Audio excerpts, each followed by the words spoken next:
Jadi pernah suatu waktu di 2014 kalau nggak salah, waktu hari kita ada aksi di KPU tapi bukan atas nama HMI, nggak salah waktu hari atas nama Lingkar Studi Mahasiswa Kalimantan Timur. Kita aksi di situ. Nah kebetulan salah satu seniornya yang jadi korlapnya mungkin mau nendang pintu tapi ketendang kacanya Mbak waktu itu. Ketendang kacanya, pecahlah kaca. Jadi saya kan merasa bahwa menjadi politisi ataupun menjadi seorang perwakilan rakyat itu insya Allah sesuatu yang mulia Mbak ya. Kalau kita memuliakan profesi kita. Saya ingin sampaikan bahwa ruang pengabdian itu tidak pernah menyekat persoalan gender. Jadi ruang pengabdian itu terbuka untuk semua. Jadi nggak ada orang yang boleh mengkerdilkan ini masih muda, ini kurang pengalaman, ataupun misalnya ini udah tua, udah waktunya punah.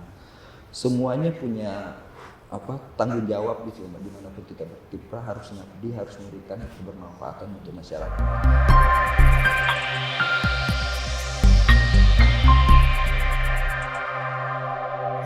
Halo, kita berjumpa kembali di program Kabar Tuntas dan kali ini kita akan berbicara tentang pandangan generasi muda ataupun juga tentang politisi-politisi yang masih baru-baru berhadapan dengan dunia politik. Sebenarnya sih bukan juga ya berhadapan, karena yang diundang hari ini adalah seorang mantan aktivis di zamannya dulu gitu. Seorang mantan aktivis pasti tahu dong dulu tuh seperti apa. Pasti mereka-mereka yang sering kali mengkritisi terhadap isu-isu nasional yang kemudian ini bisa jadi meresahkan masyarakat di seluruh Indonesia. Nah kali ini di program Kabar Tuntas kita sudah kehadiran Abang, atau Abang aja lah ya, Abang Abdul Muiz. Yes. Beliau ini terpilih menjadi anggota DPRD Kota Samarinda 2024-2029. Tepang dulu dong, kita harus apresiasi. Karena itu perjuangannya pasti sangat luar biasa untuk menghadapi pertarungan kemarin pada saat pileg ya di bulan Februari. Apa kabar, Bang Muiz? Alhamdulillah baik, Mbak. Alhamdulillah baik ya. Saya hanya melihat fotonya saja di Instagram waktu itu karena diperlihatkan dan akhirnya kita bisa mengundang beliau di tengah kepadatan kegiatannya. Ya, alhamdulillah. Seharusnya memang kemarin tapi bergeser kita di hari ini ya Bang ya. Karena memang banyak sekali kegiatan-kegiatan yang harus dilaksanakan sama Bang Muiz. Ya, siap, Mbak. Banyak tanggungan, Mbak. Tanggungan apa nih? Tanggungan rumah apa tanggungan untuk rakyat? Semuanya, Mbak. Tanggungan semuanya. Kehidupan. Juga untuk memikirkan hak-hak rakyat ya. Iya, siap, Mbak. Nanti tapi kalau sudah dilantik ya, itu tanggungannya jauh lebih berat lagi. Insya Allah, Mbak. Ya, oke. Tapi sebelum kita sampai ke sana tentang perpolitikan, kita juga pengen tahu perjalanan dari seorang Bang Muiz yang dulunya seorang aktivis. Itu di tahun berapa? Jadi saya itu dulu sebenarnya kuliah di Makassar, Mbak. Kuliah di Makassar itu di tahun 2012. Nah, di Makassar itu tinggal dengan salah satu senior. Di kontrakan beliau itu kurang lebih ada 9 anak mahasiswa yang tinggal. 2013 itu tepatnya di bulan Oktober, si senior ini pindah ke Samarinda menjadi manajer legal di Indomaret Kaltim. Nah, teman-teman waktu itu dari 9 orang itu ditawarin untuk ikut pindah ke sini. Salah satunya lah yang siap menemani. Ternyata teman-teman yang lain itu tidak ada yang mau ikut. Nah, coba daripada nggak ada yang ikut ya sudah saya ikut, Mbak. Nah, saya ikut di sini jadi tepatnya Oktober di 2013 saya di Samarinda dan kemudian 2014 saya masuk kuliah di Universitas Widyagama. Tapi transfer nilai karena sudah ada 2 semester waktu hari di Makassar supaya tidak ulang dari awal, transfer nilai dari kampus sebelumnya ke kampus yang baru yaitu Universitas Widyagama. Jadi memang sebagai orang baru di Samarinda, cuma punya satu teman, satu senior di sini, tidak punya teman, tidak punya keluarga Mbak waktu itu. Nah syukurnya waktu saya berkuliah di Makassar itu ada gabung di salah satu lembaga itu namanya Himpunan Mahasiswa Islam. HMI. Ya HMI. Nah jadi karena pernah gabung di Makassar, nah ternyata saya gabung waktu hari HMI di Makassar udah ada juga cita-cita ataupun kemudian berpikiran di kemudian hari itu akan ada manfaatnya ketika saya pindah ke kota yang lain gitu. Ternyata karena pernah gabung HMI di Makassar itu menghantarkan saya bertemu dengan teman-teman HMI di sini dan adalah. Jadi saya bisa punya teman di sini karena HMI, Mbak. Nah, singkat cerita di tahun 2014 itu senior yang pindah jadi manajer legal di sini itu nyalek di kampung, Mbak. Nyalek di kampung. Kembali ke Makassar. Kembali ke Makassar. Oke. Ikut juga kembali ke Makassar. Tidak jadi, Mbak, karena kita punya prinsip, Mbak. Ketika misalnya kita sudah memutuskan suatu pilihan, kita punya tanggung jawab untuk mempertanggungjawabkan dan konsisten terhadap pilihan tersebut, apapun yang terjadi. Nah, jadi kalau nggak salah waktu hari itu 2014 itu April ya pemilihan, Mbak. Jadi beberapa bulan aja beliau di sini dan kemudian balik. Nah, waktu hari karena beliau punya jabatan, Mbak ya. Saya ini kan ngikut aja numpang Mbak nemanin. Dan dibantu bayarkan kuliah waktu itu sama beliau. Saya masih ingat kosnya itu biayanya 1.700.000 per bulan. 1.700.000 dan menurut saya itu bukan harga mahasiswa, Mbak ya. Dan kalau saya secara pribadi saya tidak punya uang untuk menanggung biaya sebesar itu tiap bulannya, dan lagi uang makan badan biaya kuliah. Nah, jadi pada saat senior ini balik untuk nyalek, dia keluar dari Indomaret. Nah, karena saya sudah mulai bergaul di sini, Mbak, mulai kenal dengan teman-teman HMI, beberapa senior HMI saya kenal. Nah, waktu hari entah itu di bulan berapa, ya kurang lebih di pertengahan tahun 2014, karena memang kosan itu udah dibayarkan beberapa bulan waktu itu. Kosan ini habis masa waktunya dan harus diperpanjang, Mbak. Nah, saya kan udah punya uang waktu itu, Mbak. Akhirnya saya mendatangi salah satu senior, dulu senior itu punya koperasi di sini, Mbak. Cuma koperasinya juga lagi ngedon. Saya menceritakan permasalahan saya bahwa saya tidak punya tempat tinggal. Nah, jadi senior ini ngomong, sudah daripada kamu tidak punya, kebetulan senior ini juga senior HMI, Mbak, di sini. Daripada kamu tidak punya tempat tinggal, kamu tinggal di koperasi aja di Riko, tepatnya di Jalan Lambung Mangkurat, Gang Abdul Aziz Ahmad. Nah, jadi saya tinggal di koperasi tersebut kurang lebih setahun lebih, Mbak, setahun setengah. Nah, jadi sembari ini karena koperasi ini kan sempat pinjam tuh, Mbak. Betul.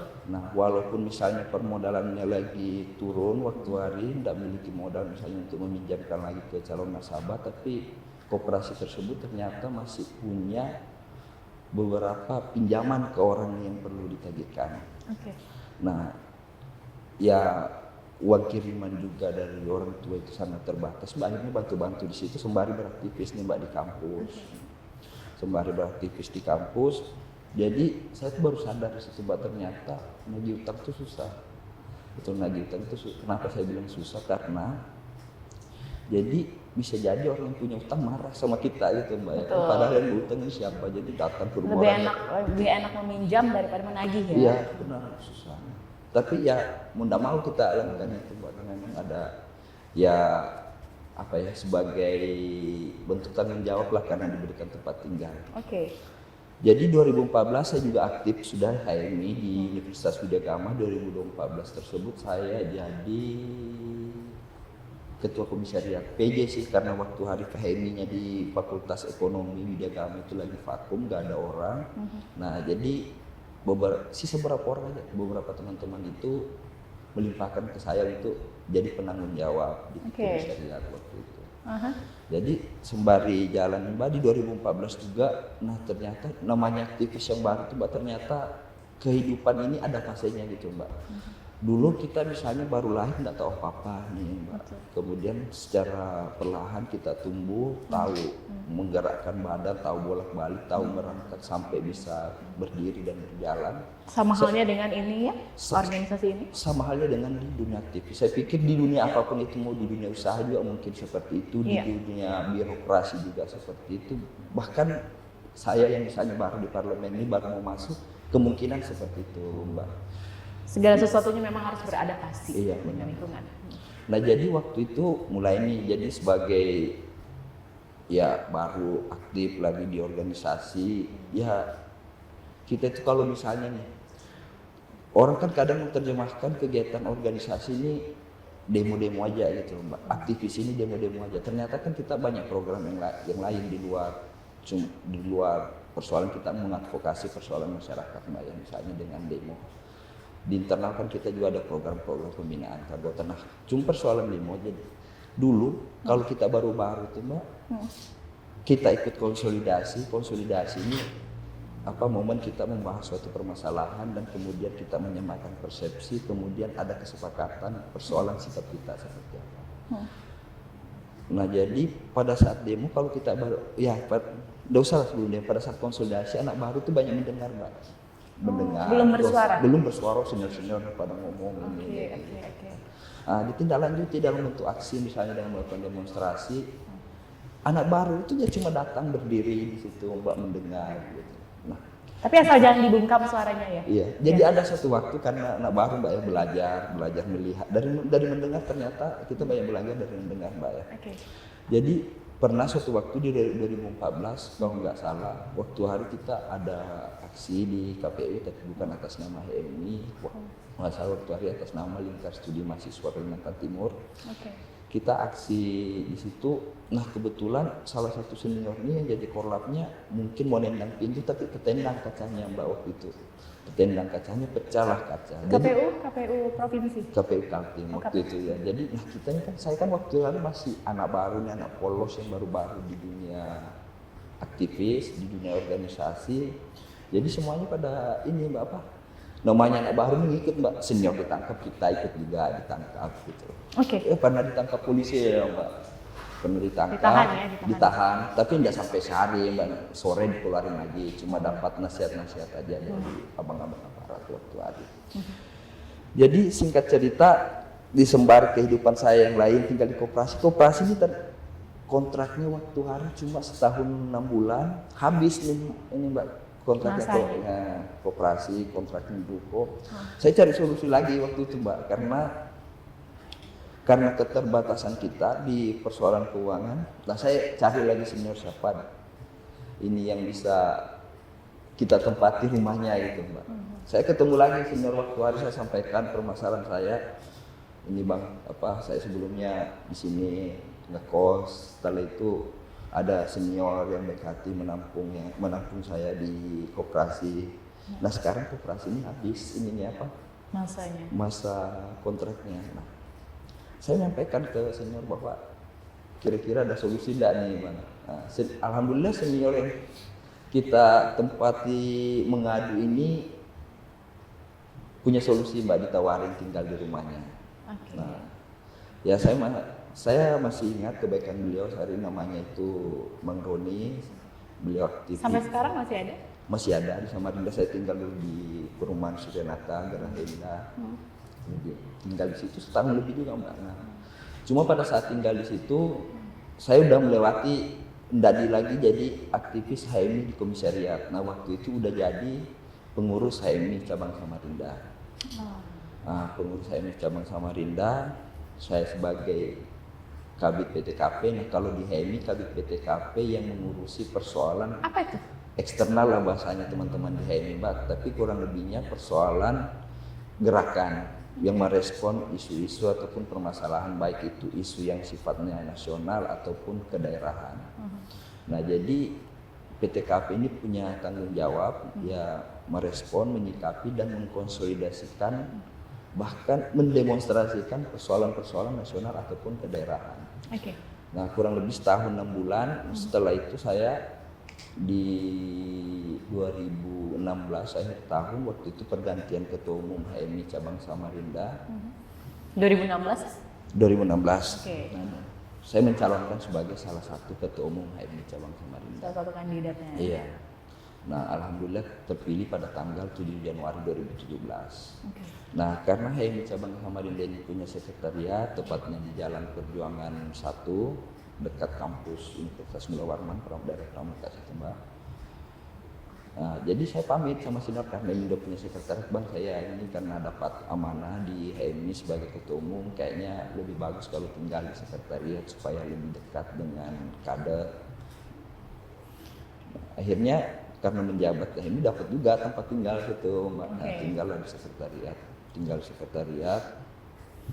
Nah, Itu kuliah masih berjalan atau sudah? Kuliah mau sembari Mbak. Masih ya? Iya, tapi memang saya secara pribadi Terganggu dengan kuliahnya? kalau dibilang terganggu sebenarnya enggak juga Mbak, karena alhamdulillah saya itu 5 tahun aja kuliah Mbak. oke. Kalau biasa kan harusnya teman-teman aktivis itu banyak yang 7 tahun, Iya. maksimal gitu Mbak, paling rendah mungkin 6 tahun.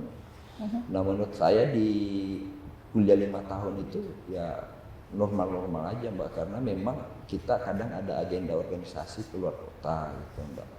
Bahkan kalau misalnya ada kegiatan aksi ataupun demonstrasi ataupun kegiatan diskusi publik yang kita gagas sendiri di HMI dan kemudian bentur di kuliah, terkadang juga lebih banyak memilih agenda organisasi gitu loh Mbak. Daripada kuliah ya? Daripada kuliah. Nah jadi waktu itu jadi ketua umum HMI cabang Samarinda. Nah, saya ini Mbak orang tua di kampung tuh petani.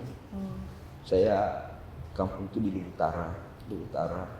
Jadi namanya orang kampung nih Mbak ya, bapak itu cuma tamatan SD, mama juga tamatan SD.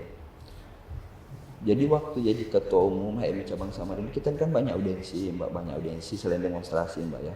Ini kan demonstrasi ataupun audiensi itu cuma persoalan metode kita menyampaikan suatu permasalahan.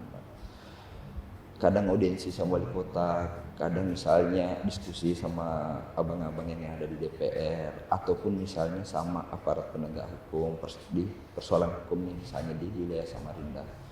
Jadi kalau di kampung itu Mbak, misalnya seorang anak itu bisa ketemu wali kota, itu kan orang tua itu sudah namanya orang kampung, luar biasa anak saya ini gitu Mbak. Dan begitu pun juga pandangan di keluarga itu luar biasa bisa ketemu anggota DPR.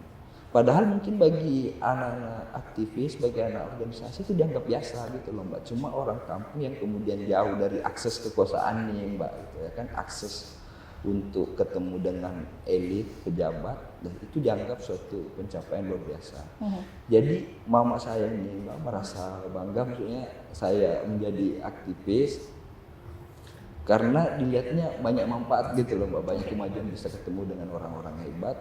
Dan hal tersebut juga ternyata secara tidak langsung kita belajar berdiskusi di situ Mbak gitu. Nah ketemu dengan pejabat kita diskusinya seperti apa misalnya.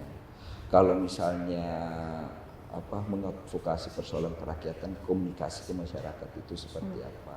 Jadi di luar misalnya persoalan aktif, rangkaian prosesnya itu banyak memberikan proses belajar yang sangat berarti bagi saya sampai hari ini Mbak. Nah singkat cerita di HMI ini Mbak. Sampai singkat cerita kita boleh jeda dulu nggak ya Bang? Boleh Mbak. Siapa tahu dehidrasi kan ya. Karena aku yakin ceritanya panjang banget nih. Panjang ya. Iya, Dari 2016 sampai ke 2024 loh, ya nggak sih? Itu dalam waktu 45 menit kayaknya nggak cukup ya Bang Luis ya. Iya kan? Iya. Boleh minum dulu, kita harus jeda ya. Nanti kita ada segmen kedua dan ketiga. Oke. Kita sambung di segmen kedua, tetap bersama kami.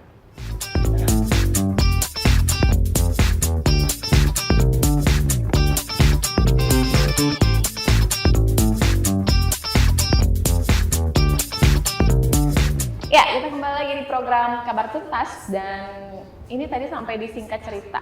Kalau disingkat-singkat kayaknya nggak cukup ya sampai 45 menit. Jadi bisa dibikin sampai 5 segmen nih kayaknya nih. Karena ini ceritanya panjang banget gitu, berapa tahun ini. Dan Bang Muiz, kalau kita bicara tentang aktivis yang kemudian jadi seorang politisi gitu ya. Ini memang banyak, dari dulu juga banyak banget itu terlahir politisi-politisi yang dulunya memang mantan aktivis. Dan mereka-mereka yang duduk pun begitu sudah duduk di legislatif gitu ya, ataupun juga di pemerintahan begitu, itu rata-rata memang mereka sudah berisi semua gitu. Jadi rasa-rasanya tidak sia-sia seorang mantan aktivis yang kemudian duduk di legislasi gitu ya, legislatif itu rasanya kita yang masyarakat juga sebenarnya senang sih gitu Mas. Ya, insya Allah Mbak, biarkan waktu yang membuktikan. Nah, biarkan waktu yang membuktikan. Sebenarnya pencapaian inikah yang memang diharapkan dari seorang mantan aktivis Bang Muiz gitu? Saya pikir hampir rata-rata teman-teman aktivis itu punya cita-cita jadi politisi. Cuma kan memang rata-rata teman-teman aktivis ini ya tanda kutip maksudnya yang hidup pas-pasan banyak nih Mbak. Paling cuma 1-2 orang aja yang dari latar belakang orang yang berada dan kemudian mau aktif di dunia aktivis Mbak. Karena ternyata faktanya banyak orang tua yang kurang sepakat kalau misalnya anaknya berkuliah sambil berorganisasi, bahkan ikut demo-demo Mbak. Karena mungkin takut kuliahnya tidak selesai gitu ya. Kuliahnya tidak selesai, takut mungkin anaknya ada apa-apa pada saat demo. Pasti selalu bentrok dengan Iya. aparat kepolisian gitu. Di satu sisi mungkin ada orang tua yang menganggap bahwa ini bisa buat malu keluarga kalau sampai ditangkap polisi gitu loh.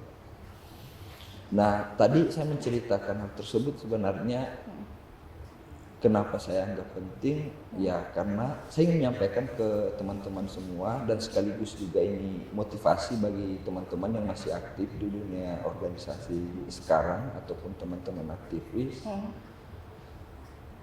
bahwa perjalanan hidup ini nggak ada yang tahu Mbak. Betul.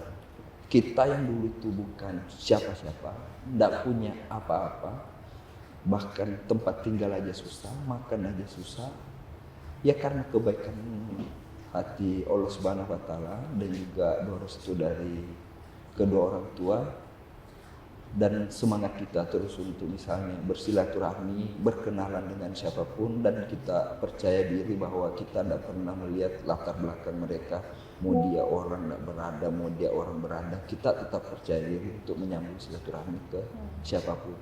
Nah ternyata hal tersebut memiliki pengaruh yang sangat besar untuk menghantarkan kita ke pencapaian-pencapaian yang lebih besar di hari esok. Oke.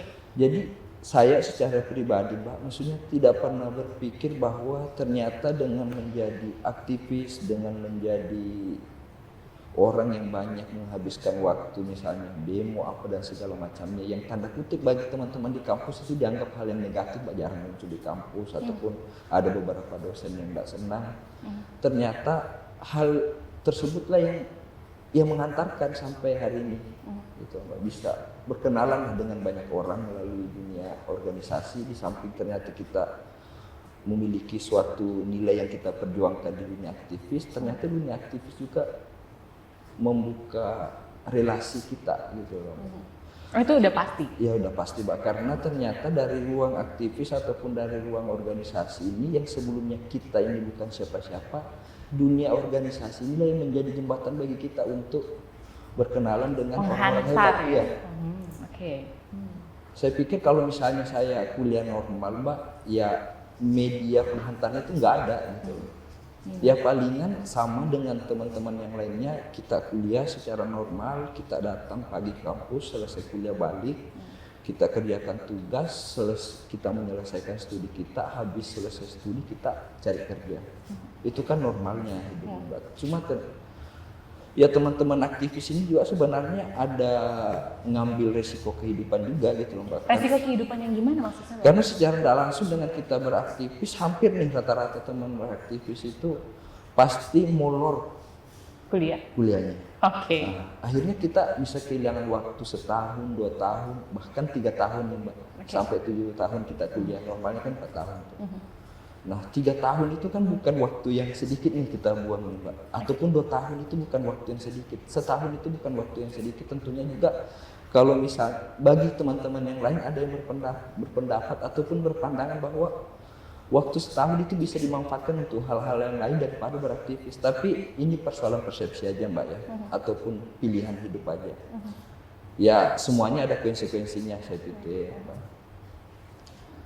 Tapi terlepas dari itu, saya merasa bahwa saya ini karena udah punya keluarga di sini, baik setelah beristri aja udah punya keluarga di Samarinda. Jadi keluarga semua ada di sana ya, di kampung? Iya di kampung. Oke.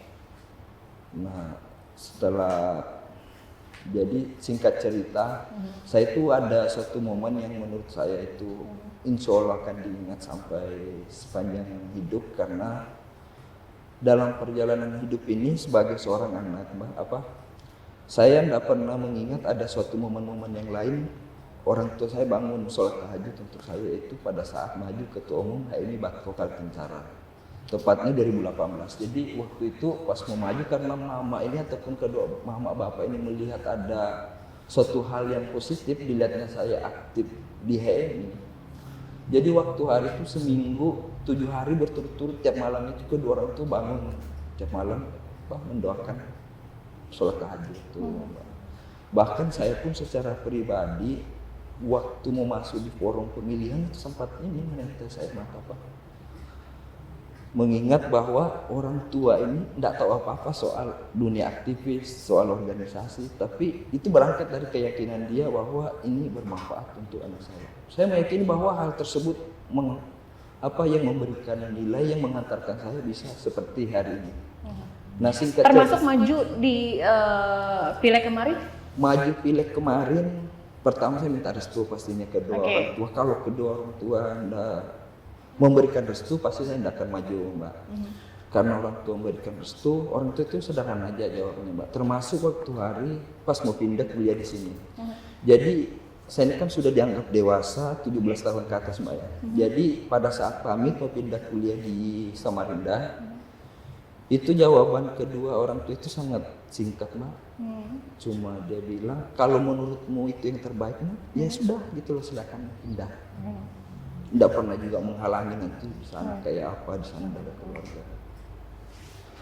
Jadi singkat cerita pada saat pencalekan kemarin itu ini artinya ini pandangan Bang Muiz sebagai ini generasi apa ya kalau Bang Muiznya usia 30 tahun, milenial masuk nggak tuh milenial 30 tahun masih masuk ya? Iya. Nah ini kan berarti pandangan generasi milenial atau pandangan generasi muda seperti Bang Muiz terhadap dunia politik artinya masih sangat pantas ya, sangat wajar gitu ya? Iya, masih sangat pantas. Saya sih jadi singkat cerita, Mbak, kita bahas politik. Jadi orang maju nyalek itu kan biasanya buat tagline tuh, Mbak. Ada yang tagline-nya macam-macam, dan mudah berkarya atau ya biasalah yang kita lihat di. Ada tagline-nya juga? Ada tagline-nya, nah singkat. Jadi saya kan merasa bahwa menjadi politisi ataupun menjadi seorang perwakilan rakyat itu insya Allah sesuatu yang mulia, Mbak ya. Kalau kita memuliakan profesi kita. Nah jadi sebelum ya sama dengan politisi ataupun caleg pada umumnya, harus ada tagline, kita harus buat tagline. Jadi saya tuh ada 2 hari mikir tagline apa ya yang bagus gitu. Karena khawatirnya apa, Mbak? Karena kebanyakan caleg takutnya kembar gitu loh. Iya, betul. Tapi kan beda partai. Beda partai tapi ya nanti dianggap nyontek kita, Mbak. Dianggap copy paste lah ya. Orang dianggap tidak kreatif. Jadi saya mikir pertama, karena saya menginginkan bahwa tagline itu memiliki suatu nilai filosofis, Mbak. Memiliki makna. Bukan hanya sekedar tagline. Bukan sekedar tagline, itu berasal dari perenungan kita terhadap apa sih yang penting kita kalau maju gitu loh, Mbak. Nah ternyata kalau misalnya kita ingin melakukan sesuatu nih, Mbak, kita mulainya dengan apa biasanya? Bismillah. Ya Bismillah, atau misalnya niat nih, Mbak, dimulai dengan niat. Makanya pada saat berumusan tagline pertama itu, tagline yang pertama itu niat mengabdi, Mbak. Niat mengabdi. Oke, saya suruh teman-teman tim nih buat flyernya, buat pamfletnya, niat mengabdi. Nah cuma pada saat jadi niat mengabdi ini agak kurang elok didengar di telinga, Mbak. Nah, kurang enak didengar. Sebenarnya maksud dan tujuannya bagus, cuma kurang enak didengar aja gitu. Nah akhirnya diskusi lagi, kita ubah jadi siap mengabdi. Jadi kata siap itu kan bisa kita terjemahkan sendiri seperti apa kita siap. Jadi udah memang. Itu atas perenungan beberapa hari itu ya? Iya, 2 hari nyari itu, Mbak. Jadi memang sudah siap untuk mengabdi selama 5 tahun ke depan? Insya Allah siap, Mbak. Dan juga kadang kan anak muda ini kan dipandang sebelah mata, Mbak. Ya kalau pandangan saya kadang misalnya anak muda dianggap ini pengalaman, masih belum berpengalaman terhadap dunia politik ini yang sangat kejam ini, gitu ya kan. Tapi setuju nggak kalau Bang Muiz ada yang mengatakan bahwa aktivis sejati itu tidak akan pernah mengkhianati dirinya atau terjun ke dunia politik? Setuju nggak? Kurang setuju, Mbak. Kurang setuju. Iya. Karena nggak selamanya kita jadi aktivis.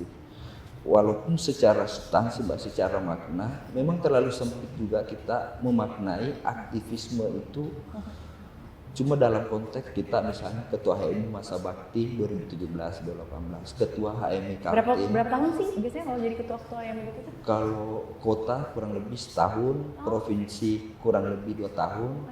Saya pernah jadi ketua HMI provinsi juga. Menurut saya terlalu sempit kita memaknai aktivisme itu ketika terikat masa periode ya Mbak, misalnya nih.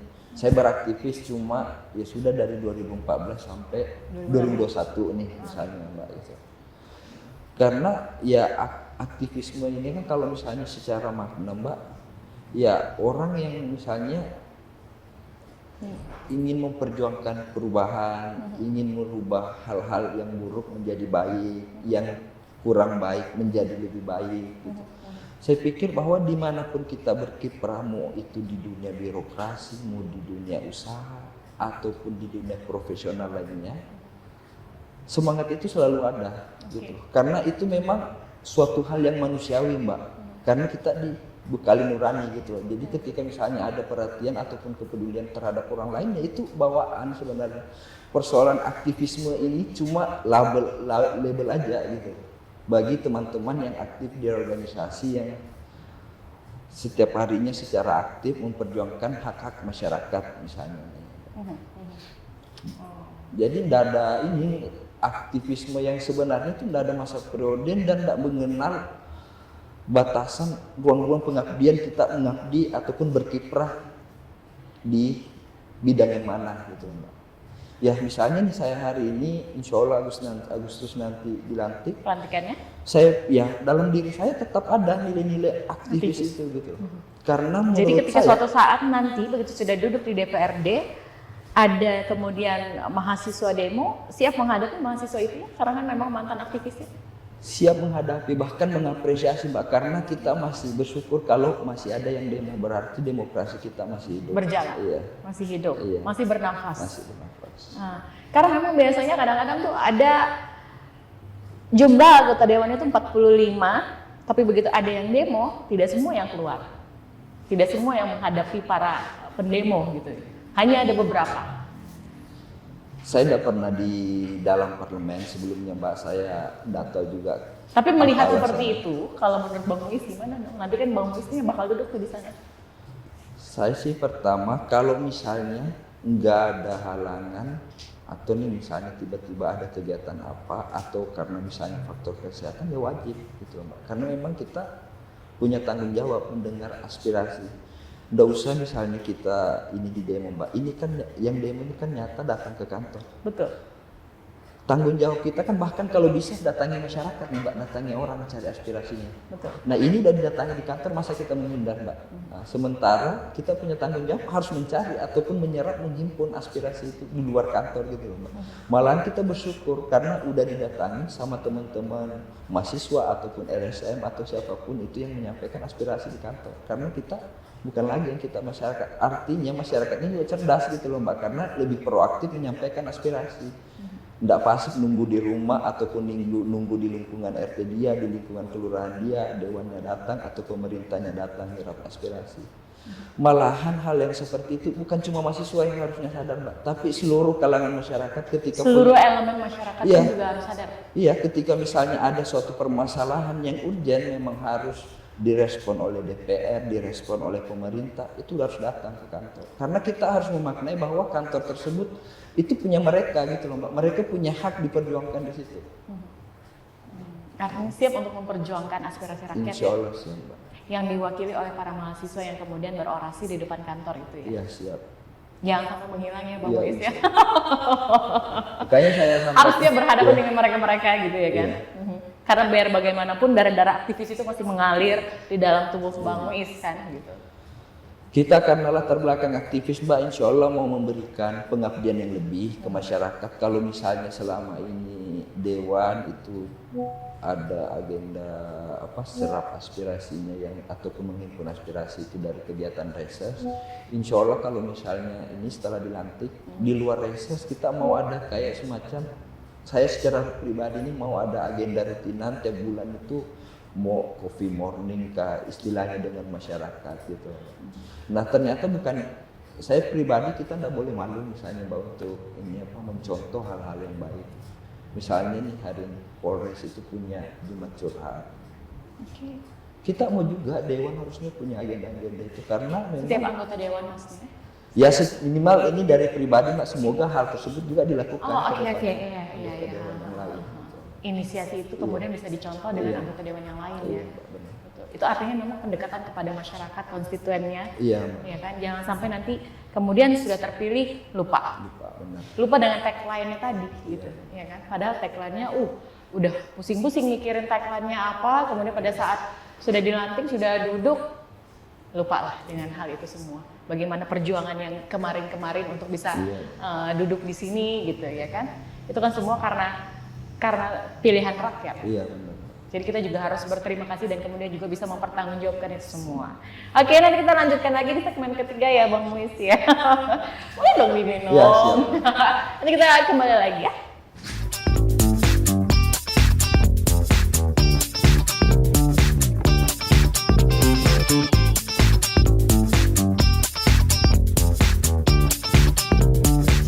Ya, kita sudah di segmen ketiga pada program Kabar Tuntas dan masih bersama dengan Bang Muiz ya pastinya di sini. Saya tuh penasaran dari tadi beliau ini cerita tentang perjalanannya tadi di awal ya kan, terus kemudian di segmen kedua sudah mulai masuk di perpolitikan. Kenapa beliau ini akhirnya memilih untuk ikut di kontestasi politik di 2024 bulan Februari lalu di Pileg ya.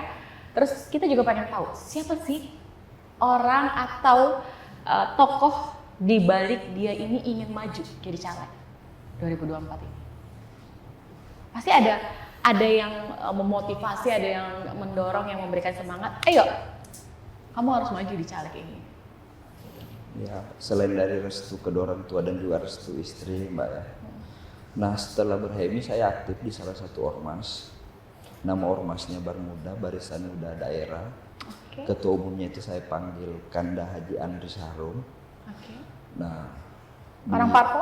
Bukan? enggak, Oke. pengusaha.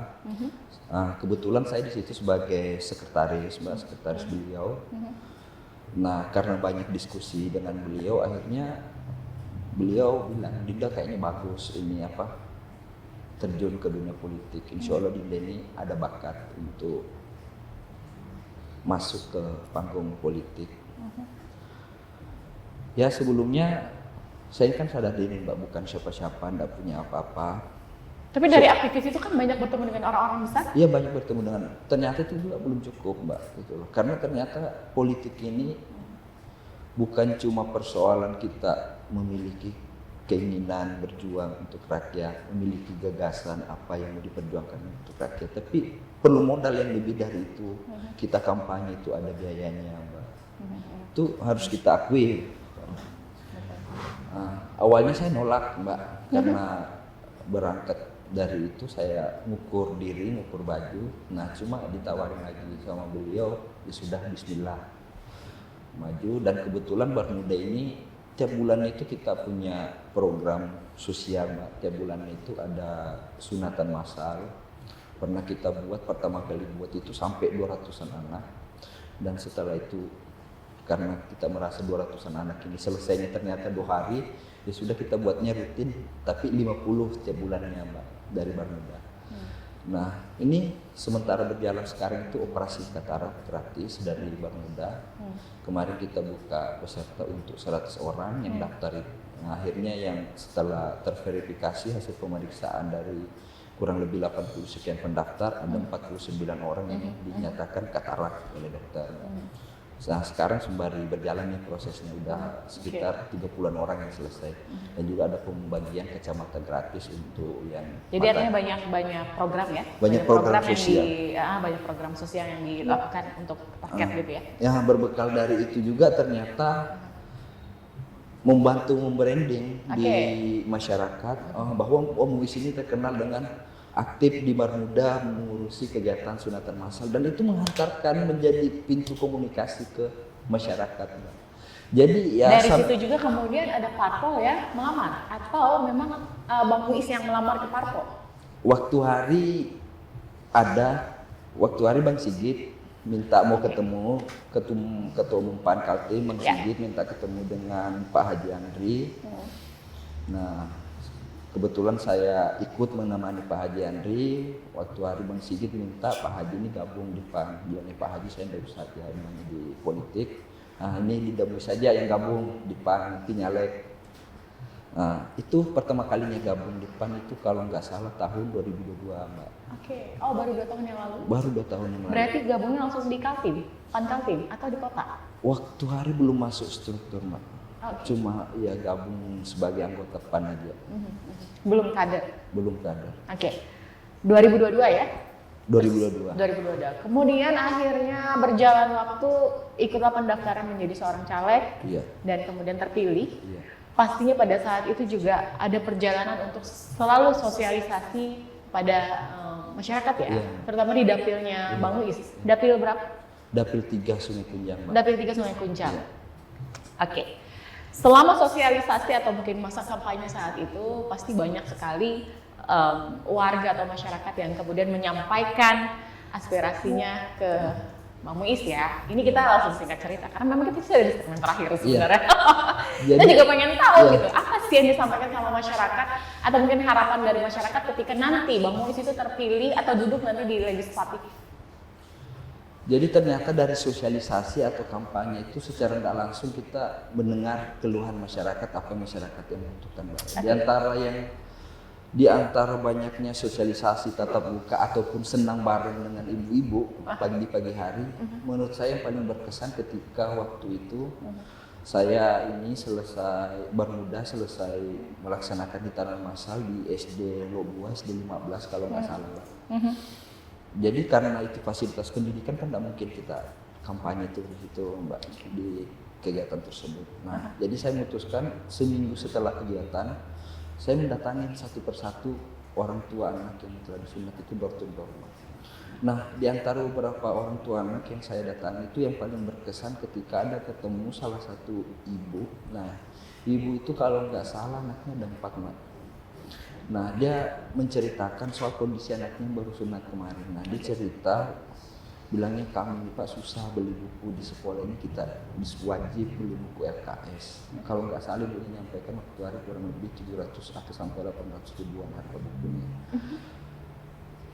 Nah, jadi waktu itu dia menceritakan masalahnya, katanya dia waktu lebaran kemarin itu mengumpulkan hasil ampau anaknya.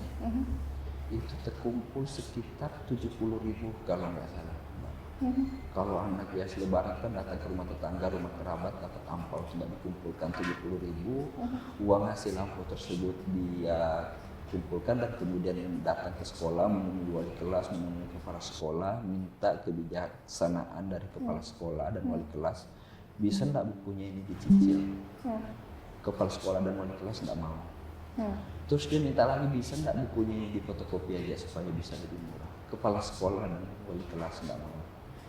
Nah, akhirnya anak ini enggak punya buku, Mbak. Nah, kalaupun misalnya kita membantu kan paling bantu sekali pembayaran itu. Nah, ini titip untuk beli buku sekolah. Tapi itu kan bisa saja di hari esok kita lupa terhadap itu. Makanya sih perlu kebijakan, dan menurut saya tidak tahu berapa jumlah SD yang ada di Sungai Kunjang, dan itu ada beberapa ibu-ibu yang mengeluhkan persoalan harga anak peserta didik diwajibkan membeli buku di sekolah, Mbak. Bagi orang yang mampu itu mungkin tidak jadi masalah, Mbak ya. Uang 700.000, 800.000 itu ya bisa aja dianggapnya kecil aja, Mbak. Tapi bagi orang yang tidak punya uang 700.000, 800.000 itu sangat banyak gitu. Nah, misalnya nih 700 karena dia tidak punya uang, anaknya ini juga misalnya dia merasa bahwa ini anak saya wajib punya buku supaya dia bisa belajar. Akhirnya misalnya meminjam uang ke tetangga, meminjam uang ke keluarga. Dan menurut saya itu masalah, Mbak, ketika dia misalnya mulai meminjam uang. Di tahun selanjutnya anaknya ini akan beli buku lagi, Mbak. Lain lagi dia punya adik. Adiknya itu harusnya udah masuk TK karena keterbatasan biaya belum di TK-kan. Gitu, Mbak. masalah kakaknya aja belum selesai. Kalau misalnya pinjam uang tahun depan beli buku lagi, syukur alhamdulillah kalau utang tersebut lunas yang sebelumnya. Nah kalau misalnya utang lagi itu akan bisa numpuk utang dikeluarkan. Walaupun bagi orang yang mampu, orang yang berada, kalau utang 2 juta itu kecil gitu loh Mbak. Tapi bagi orang kecil, bagi orang yang tidak punya, 2 juta itu sangat banyak gitu loh Mbak. Dan ini banyak kejadian di sekolah-sekolah. Nah, yang ingin saya sampaikan bahwa persoalan pendidikan kita hari ini, saya masih ingat Mbak, waktu saya SD di tahun saya masuk SD 99 sampai dengan 2005. Jadi dulu Mbak kita SD itu, misalnya kakak kelas kita naik kelas nih, kita kan ikut naik kelas. Dulu kan buku itu tidak setahun ganti Mbak. Jadi masih bisa kita cari buku bekas dari kakak kelas kita. Betul. Ataupun membeli dengan harga seadanya. Nah sekarang jadi persoalan buku itu tiap tahun ganti. Iya. Kalau kita juga lihat bukunya ternyata isinya itu tidak jauh beda, cuma diedit aja soalnya supaya buku yang sebelumnya tidak berlaku. Dan menurut saya ini menjadi penting bagi dunia pendidikan kita karena biar bagaimanapun kalau melihat visinya Pak Wali ya Mbak ya, Samarinda sebagai kota peradaban. Peradaban itu dibangun oleh ilmu pengetahuan Mbak. Gitu. Dari ilmu pengetahuan itu lahir kemajuan teknologi. Dari ilmu pengetahuan lahir SDM-SDM yang hebat. Bagaimana misalnya kayak negara Cina hari ini memiliki peradaban yang hebat, yang kuat, Amerika dan negara-negara maju lainnya. Mereka membangun peradaban itu dari ilmu pengetahuan. Kenapa ini penting menjadi apa? Kenapa dunia pendidikan ini menjadi penting untuk kita cari solusinya? Karena peradaban kita itu tergantung dari dunia pendidikan kita hari ini, Mbak. Kalau dunia pendidikannya lemah, itu juga akan lemah ya? Akan lemah peradaban kita. Karena masalah-masalah yang persoalan kemiskinan, masalah angka kriminalitas, itu tidak terlepas dari tingkat pendidikan yang rendah, Mbak. Nah jadi kalau misalnya kita lihat nih Mbak, provinsi dengan kota, mungkin kata beasiswa bagi anak SD, SMP itu sesuatu yang asing Mbak. Nah tapi menurut saya kalau misalnya kemampuan keuangan daerah kita mampu membackup itu, kenapa enggak gitu loh. Ini kan cuma persoalan menyisikan beberapa. Dan saya berharap bahwa sekolah-sekolah itu, kepala sekolah, guru-guru ataupun wali kelas itu bukan cuma sebagai guru Mbak, tapi mereka juga memastikan anak-anak ini bisa menyelesaikan pendidikan mereka. Misalnya nih Mbak, ya dinas pendidikan hari ini harusnya ngarahin dong kepala sekolah kalau misalnya mau dibuat kebijakan beasiswa. Karena ini kan orang-orangnya ada di sekolah Mbak. Untuk menginventarisir yang tidak mampu itu tidak susah karena ada di sekolah murid-muridnya. Dan guru-guru tahu siswanya yang mana yang mampu, yang mana tidak mampu. Nah harusnya tiap-tiap sekolah baik, karena ini ranahnya kebijakannya pemerintah kota. Nah yang SD dan SMP, pihak-pihak terkait ini dinas pendidikan beserta kepala-kepala sekolah harusnya menginventarisir itu Mbak. Dari sekian puluh sekolah SD yang ada di Samarinda, SMP yang ada di Samarinda, berapa sih yang kurang mampu? Hari ini dinas pendidikan tahu enggak gitu. Jadi sekolah mungkin guru-gurunya tahu, tidak mungkin jumlah, tidak tahu ya? Iya, jumlah pastinya tidak tahu. Nah, cuma yang jadi masalah kalau kita itu tidak ada upaya untuk mencari tahu. Kalaupun misalnya ditanya hari ini, saya yakin jawabannya tidak tahu Mbak berapa angka pastinya. Gitu. Padahal udah berapa tahun mereka berkantor di sana. Oke. Jadi pesan dari Bang Roy sendiri terhadap dunia pendidikan ini apa? Ya, dunia pendidikan ini tanggung jawab kita bersama Mbak. Oke. Bukan cuma dinas pendidikan. Haruskah ada kebijakan yang perlu dirubah atau mungkin yang lebih diringankan lagi pada mereka-mereka yang kurang mampu gitu ya, rakyat yang kurang masyarakat yang kurang mampu lah ya. Kalau persoalan kebijakan saya pikir hampir semua sektor ataupun bidang itu perlu ada kebijakan nih Mbak. Tapi terkhusus untuk pendidikan, kebijakannya itu tergantung inventarisir masalah kita hari ini. Oke. Jadi karena ini Mbak, saya sambung lagi karena persoalannya pandangan politik memiliki closing statement. Ya saya sambung tadi persoalan anak muda yang dipandang sebelah mata Mbak. Saya ingin sampaikan bahwa ruang pengabdian itu tidak pernah menyekat persoalan gender. Oke. Jadi ruang pengabdian itu terbuka untuk semua. Jadi nggak ada orang yang boleh mengkerdilkan ini masih muda, ini kurang pengalaman, ataupun misalnya ini udah tua, udah waktunya punah. semuanya punya tanggung jawab gitu Mbak, dimanapun kita berkiprah harus mengabdi, harus memberikan kebermanfaatan untuk masyarakat. Nah cuma saya ini sering bercanda sama ibu-ibu Mbak, saya sering bertanya ke ibu, menurut ibu-ibu apa sih yang membedakan anak muda dengan politisi muda dengan politisi yang udah berumur? Kalau misalnya yang tua itu Mbak ditanya itu mereka masih muda, merasa masih muda pastinya Mbak. Kalau yang itu saya ini semangat saya masih muda gitu. Tapi ternyata kalau dikaji semangatnya memang sama dengan anak muda pada umumnya gitu Mbak. Misalnya nih, saya punya semangat hari ini 5 titik kita sosialisasi. Yang tua pun juga bisa ngomong semangat saya ini sudah 5 titik. Hari ini kita sosialisasi. Tapi ternyata yang membedakan itu adalah energinya Mbak gitu. Nah misalnya nih yang berumur bisa jadi 3 titik udah mulai ini Mbak kelelahan gitu. Tapi karena anak muda ini surplus energi, insya Allah 5 titik itu bisa jadi 6 titik. Gitu. Nah ya. Jadi terakhir harapannya tadi dari Bang Muiz untuk apapun itu terpilih menjadi anggota Dewan Samarinda 2024-2029 ya, jadi 1 tahun, 1 periode 5 tahun. Ya harapannya, pertama saya ucapkan terima kasih Mbak kepada seluruh masyarakat Kota Samarinda khususnya di wilayah Kecamatan Sungai Kundian udah mendukung, udah membersamai perjuangan yang begitu sulit kemarin, dan seluruh pihak-pihak yang membersamai perjuangan ini termasuk keluarga dan teman, kolega, tim. Jadi saya selalu menyampaikan bahwa loyalitas kesetiaan itu diuji oleh momentum dan waktu Mbak. Jadi kalau apa yang saya sampaikan hari kemarin, hari ini kan bisa jadi cuma retorika belaka, cuma janji. Tapi yang membuktikan itu bahwa kita punya komitmen ataupun konsisten dengan perkataan kita itu insya Allah waktu dan momentum. Betul. Waktu dan momentum. Iya.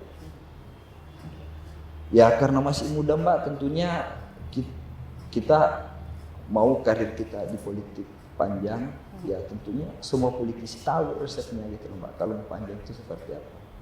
Jadi Bang Muiz juga sebagai orang baru ini tetap harus belajar dengan yang sudah lama ya. Iya. Dan silaturahmi juga tetap terus terjalin. Mungkin tidak hanya di legislasi saja nantinya, pasti juga akan berubah gitu ya. Situasi itu pasti akan berubah setelah nanti 1 periode. Iya. Oke? Waktu kita udah habis nih Bang Muiz. Iya siap Mbak. Tapi kalau misalkan nanti diundang lagi boleh ya? Ya boleh Mbak, misalnya nih nanti begitu sudah dilantik, kita tunggu sudah dilantik boleh nggak sih? Udah ada, setelah ada kerja-kerjanya dulu. Betul. Iya, Insya Allah misalnya setahun setelah dilantik boleh lah diundang. Jangan juga kecepatan Mbak, takutnya belum ngapa-ngapain, belum ada kontribusi ke masyarakat. Tahun depan ya, tahun depan ya. Oh ya nggak apa-apa sih. Karena kita nggak mau hari ini cerita, besok kita mau nyampaikan bukti. Karena belum ada yang dilakukan. Iya. Ya kan? Iya. Boleh deh nanti kalau gitu kita tunggu pelantikan di Agustus. Siap. Tahun depan 2025 ya baru kita undang ya. Iya siap. kita mau lihat dulu kinerjanya Bang Muiz sebagai anggota yang baru di DPRD Kota Samarinda ya, satu periode selama 5 tahun nanti berjalan begitu. Apakah sesuai dengan tagline-nya siap mengabdi? Tapi saya rasa insya Allah ya. Insya Allah itu bisa dipertanggungjawabkan oleh Bang Muiz. Oke, sukses selalu ya Bang Muiz ya. Sehat-sehat dan mudah-mudahan nanti kita bisa hadirkan kembali Bang Muiz di podcast ini, mungkin dengan tema yang berbeda pastinya. Iya, oke. Dan sampai di sini dulu program Tuntas, saya Rizky Datif. Sampai jumpa.